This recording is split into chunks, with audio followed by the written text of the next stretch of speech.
Hey everyone, this is Pete, and when Atari announced that it was rebooting the Yars Revenge series with Yars Rising, a game that appeared to be an anime-style open-structure 2D exploratory platformer developed by WayForward, the response was mixed, to say the least.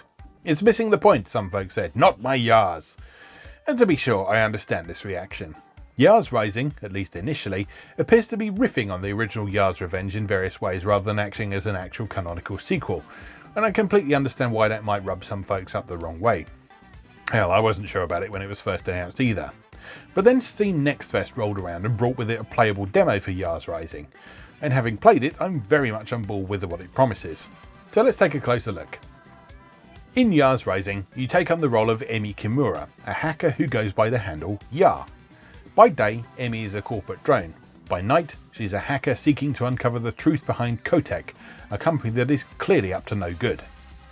As the game opens, she's caught hacking into their systems and placed in confinement, because what self-respecting corporation doesn't have confinement facilities? But after a quick hack of the systems via a terminal just a short crawl through an air vent away, she discovers she has some unusual abilities that are seemingly powered by the Yar tattoo on her arm. From here on, it's up to you to help Emi explore Kotek's building, blasting robot baddies with her newfound ability to shoot energy from her hands and sneaking around more powerful foes. As you progress, you'll run into various terminals that Emi needs to hack, and these either allow her to progress by opening doors, or like the initial terminal, provide her with additional abilities. You might quite rightly think that this has nothing to do with the original Yars Revenge, and so far it would appear that you're right, at least in narrative terms, though marketing material for the game appears to suggest that there will be some interesting late game revelations. Mechanically, however, Yars Rising makes use of the original Yars Revenge in quite an interesting way, to represent the hacking sequences. Anytime Emi hacks into a terminal, she is presented with a challenge that is to varying degrees based on the original Yars Revenge.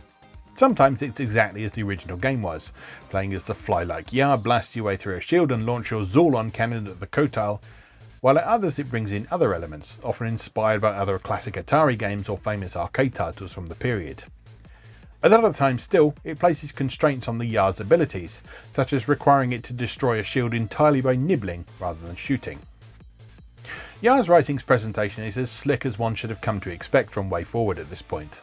While it's a shame they seem to have moved on from the beautiful pixel art they made their name with to cel-shaded polygonal characters, those characters are at least packed with plenty of personality and are well animated. One area where the game particularly stands out is in its use of sound and music.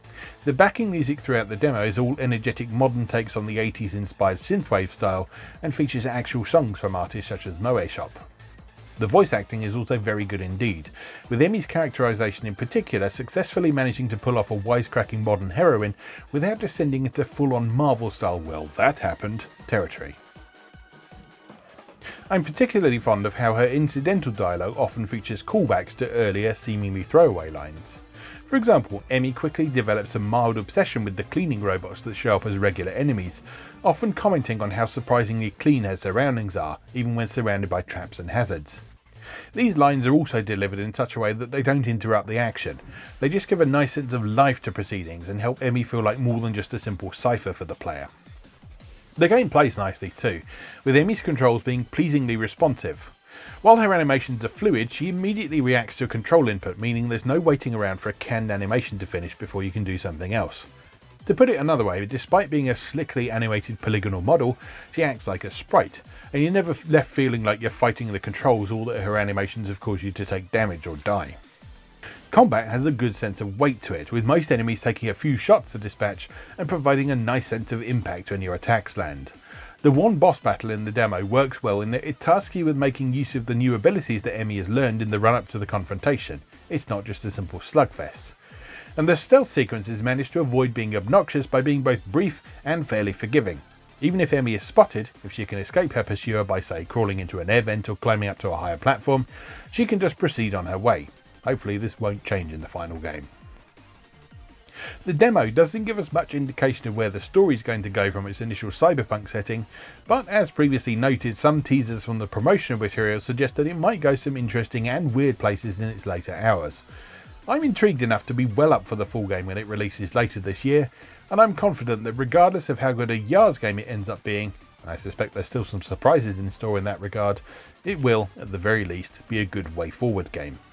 And on that note, just remains to say, as always, thank you very much for watching, and I'll see you again next time.